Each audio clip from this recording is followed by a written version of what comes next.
Ya, selamat siang, selamat berjumpa kembali dengan channel Eli Salat. Saudaraku, hari ini saya berada di kantor Wali Kota Jakarta Timur. Seperti saudara lihat di belakang, khususnya saya sedang ke ruangan Sudin PPKUKM.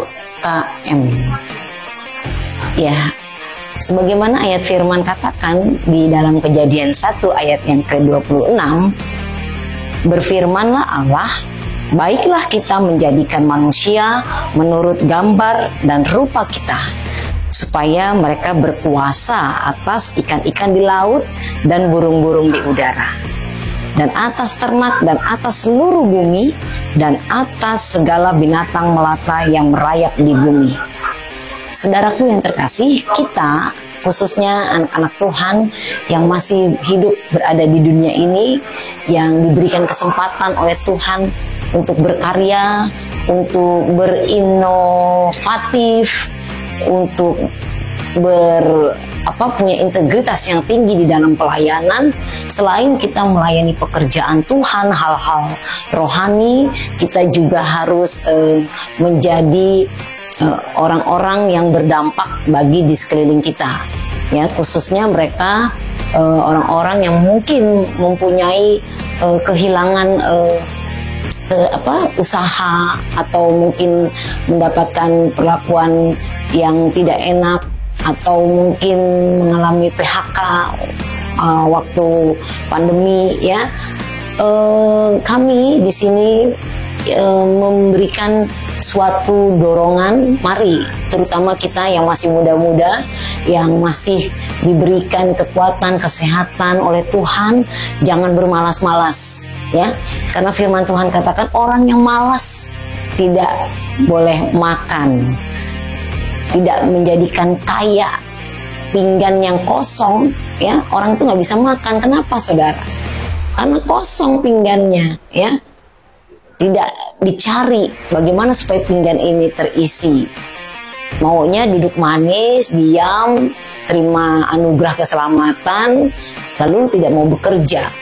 Nah, bukan itu, saudara. Tetapi saudara dijadikan di sini atau ditempatkan di sini di mana saudara tinggal untuk menjadi berkat. Menjadi berkat bagi sesama, menjadi berkat bagi orang-orang yang terutama membutuhkan sentuhan rohani. Nah, saudara, Tuhan Yesus berkata, kamu adalah garam dan terang dunia. Kalau saudara dan saya diberikan mandat sebagai garam, saudara betul-betul harus menjadi dampak bagi sekeliling kita, supaya sekeliling kita juga bisa menikmati berkat Tuhan, kasih Tuhan yang begitu besar lewat kehidupan kita. Seperti sayur tanpa garam, itu gak enak, saudara. Anyep kalau orang Jawa bilang, ya. Demikian kita. Kalau kita dihadirkan di sini di tengah-tengah orang-orang yang belum menerima Tuhan Yesus, kita harus menjadi dampak yang enak buat mereka, bukan menjadi batu sandungan buat mereka, ya, saudara. Nah, untuk itu saya dan bersama tim Junaidi Salat mengadakan suatu spektakuler, ya nggak juga, ya, tetapi kami ingin merintis, membangun bukan rohaninya saja orang-orang yang terbuang, tetapi keadaan mereka, sumber daya manusianya dan keahlian. Mungkin ada yang mempunyai talenta yang lain, itu yang kami kelola, kami pergunakan supaya mereka juga boleh menjadi dampak yang baik. Ketika mereka kembali kepada keluarga, mereka boleh menjadi berkat di situ, ya, dan mereka hidup mengandalkan Tuhan, dan mereka punya modal untuk mereka berusaha.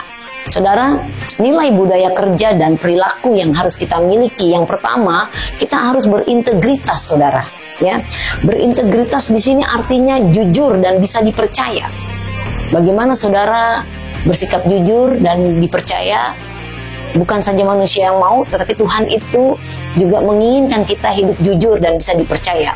Yang kedua, saudara harus konsisten, ya, dan berani menegakkan kebenaran, ya. Jadi jika itu benar, katakan benar. Jika tidak, katakan tidak.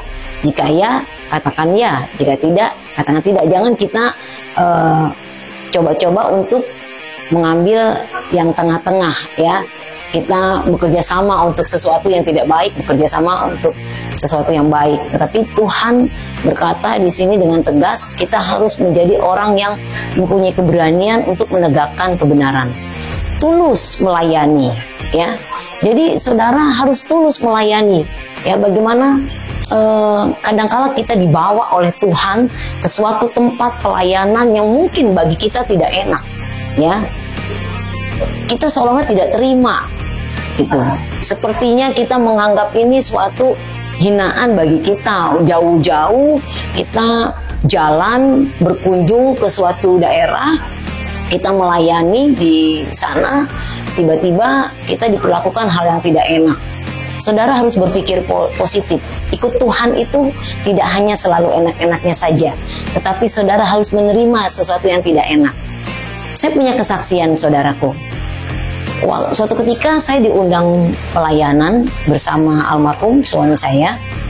Tempatnya begitu jauh sekali, ya, jauh sekali, dan perjalanannya itu membutuhkan waktu karena tanahnya tidak merata, ya, seperti naik gunung begitu. Dan waktu itu musim hujan, jadi becek, blok, dan tanah itu ngotorin mobil kita. Nah, ini yang mengundang kita, ini orang peresmian rumah baru yang mengundang konglomerat, saudara. Kalau saya berpikir, wah, yang undang konglomerat, wah, ini pasti PK-nya besar ini, ya. Ayo kita jalan. Ya, saudara, akhirnya kita jalani. Meskipun kita tidak pernah mempermasalahkan PK, ya. Kalau kami pelayanan memang tulus, karena kami tahu, sadar bahwa kami sudah diberikan dengan gratis oleh Tuhan, dan kita harus memberikannya juga dengan gratis, ya. Paling tidak kalau memang orang itu memberikan sesuatu, ya wajar, mungkin diperhitungkan dengan jerih lelah yang kita berikan. Tetapi bukan suatu ukuran buat kami bahwa PK besar, PK kecil. Bagian kami adalah melayani pekerjaan Tuhan. 1 atau 2, 3 orang yang datang kami tetap layani. Karena motivasi kami, selama itu orang yang kami layani, kami tetap melayani pekerjaan Tuhan. Nah, ini yang mengundang kami konglomerat. Dan ketika kami tiba di sana, saudara, mobil berjejer itu tidak ada mobil yang murah, saudara. Mobil yang kelas mahal, ya, Jaguar, Rolls Royce, ya banyak sekali. Saya tidak hafal. Yang mobil jelek itu hanya kami, saudara. Memang pada saat kami hanya punya mobil kijang doyok lagi, saudara, ya. Dan pastinya kami menghadapi arah lintang yang tidak enak waktu menuju ke sana. Nah, selesai kami melayani sana, betul yang hadir itu, wow, orang-orang berjas, ya, keren-keren semua. Nggak tahu tuh beli di negara mana, di pelosok mana itu tempat, ya. Bagian kami penting pelayanan. Selagi masih ada di daerah Indonesia, ya kami layani. Tapi ini di daerah Jawa Barat kami datang. Nah, saudaraku, waktu itu selesai pelayanan, kami mohon pamit, terus kamu dipersilakan untuk tunggu sebentar. Nah, saya berpikir bersama suami, oh lagi menghadapi tamu-tamu, mungkin tuan rumah, oke, kami tunggu. Cukup lama kami menunggu, tiba-tiba dari pintu samping keluarlah seorang pembantu rumah tangga menghampiri kami. Dia tegur, "Bapak, maaf, Ibu sedang berbincang-bincang dulu, nanti sebentar ya Pak." Ya, kami dengan jawab, oke, baik, nggak apa-apa.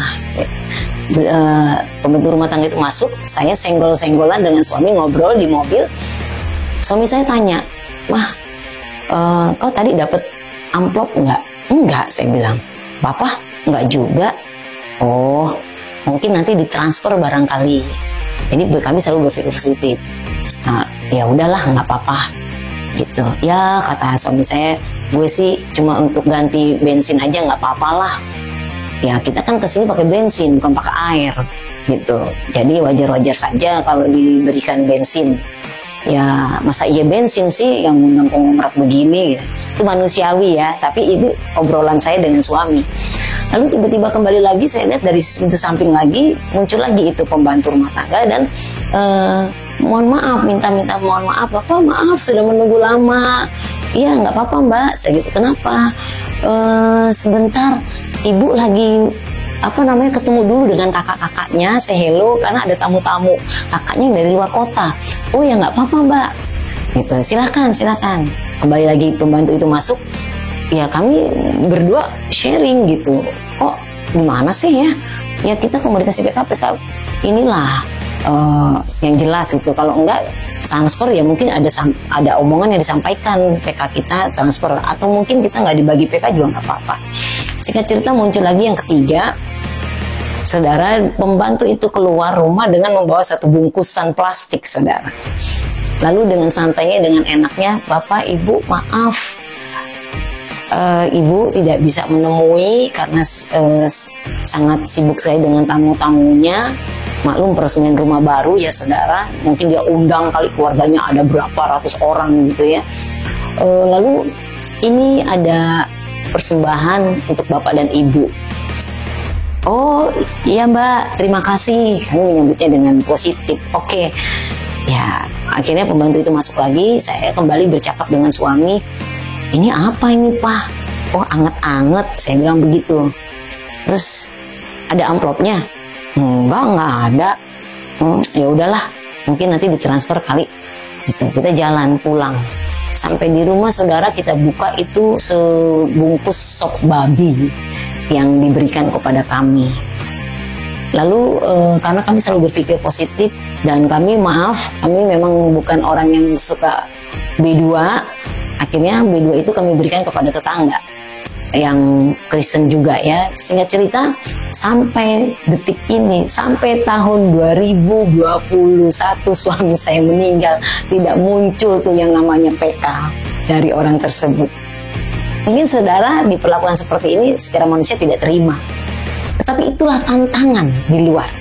Kita tidak harus mendapat yang enak-enak saja dari Tuhan, melayani pekerjaan Tuhan.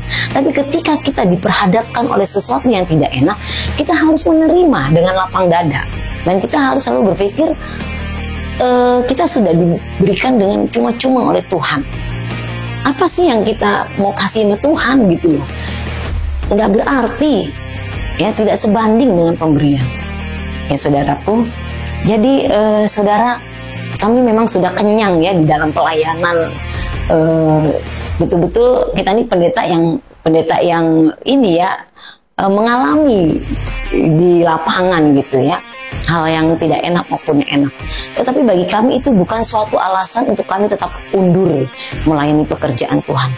Justru kami terus semangat. Karena kami juga berpikir kalau di sini berkat itu tertutup, Tuhan pasti buka berkat di tempat yang lain, ya. Walaupun misalnya Tuhan juga buka juga, toh kami sampai saat ini kami masih makan, kami masih dapat melayani pekerjaan Tuhan, kami masih dapat bernapas, sesuatu yang luar biasa, saudara. Coba kalau di rumah sakit menggeletak begitu ya, maaf ya saudara, lalu beli oksigen dengan ratusan juta harganya. Tapi kami bersyukur kalau saat ini, sampai ini juga kami masih bernapas dengan gratis, sehat, meskipun bertubi-tubi yang kami hadapi masalah silih berganti. Tapi saya percaya Tuhan itu sumber kekuatanku. Tuhan itu selalu memberikan jalan yang terbaik untuk setiap orang-orang yang selalu berseru dan bersandar berharapannya kepada Tuhan. Jadi saudaraku harus betul-betul komitmen ya dan berdedikasi yang tinggi. Nah, ini suatu pekerjaan pelayanan di mana kita berada. Nah, terkait dengan UMKM yang akan kami adakan, saudara, ini untuk memberikan suatu dorongan, motivasi yang baik untuk saudara-saudara kita mungkin yang terbuang, ya terima Yesus, mereka terbuang, mereka mau bekerja, keadaan kondisi pekerjaan sangat sulit saat-saat ini. Jadi kami berinisiatif untuk membuat sesuatu yang nantinya memberikan orang itu bisa berwirausaha sendiri, bisa usaha sendiri tanpa membebankan orang lain.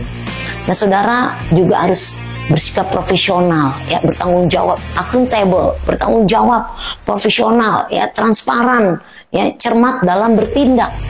Ya, Tuhan bilang cerdik seperti ular, tulus seperti merpati. Nah, saudara juga harus cermat dalam bertindak, nggak sembrono, tidak senonoh, asal gubrak pukul rata tanpa melihat dasar atau latar belakang permasalahan tersebut.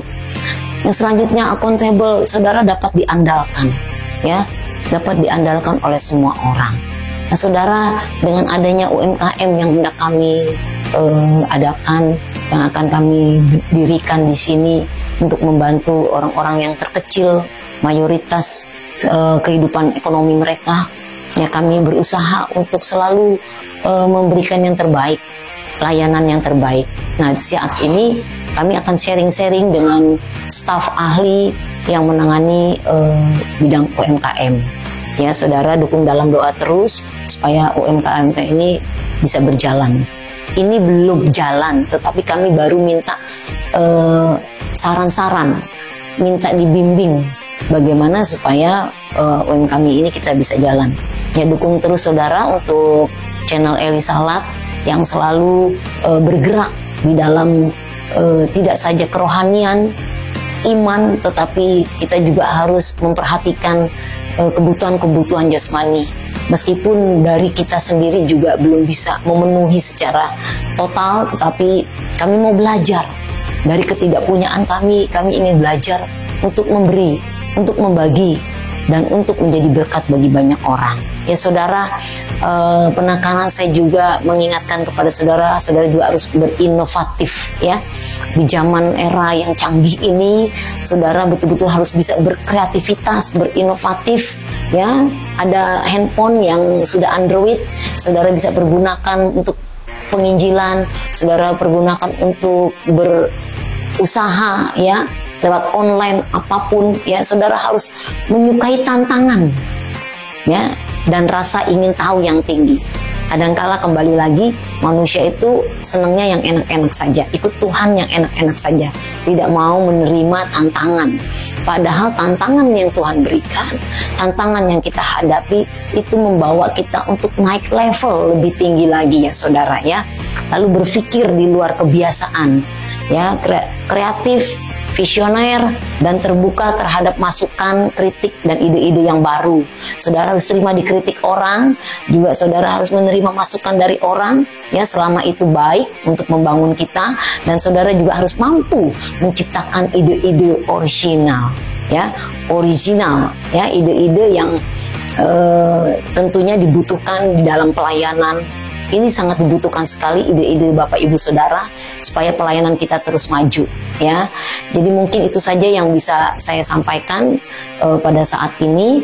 Jadi saudara tetap terus bersemangat, ya, berkeadilan, berintegritas, berkolaboratif, ya, saling percaya dan saling menghormati siapa yang kita percayai, yang pastinya Tuhan Yesus Kristus yang di dalam hidup kita, sumber yang dapat dipercaya, dan kita harus menjunjung tinggi, menghormati siapa cerminan kita, dan kita aktif dalam perbincangan tematik, ya, produktif dan kreatif, mampu melakukan coaching dan mentoring, ya. Saudara siap dimentor kalau saudara ingin maju, membuka hati dan siap selalu untuk dimentor, mengakui kesalahan, mengakui kekurangan, ya, dan kekurangan itu untuk membawa dampak yang positif dan membangun tentunya. Terima kasih, Tuhan Yesus memberkati. Shalom.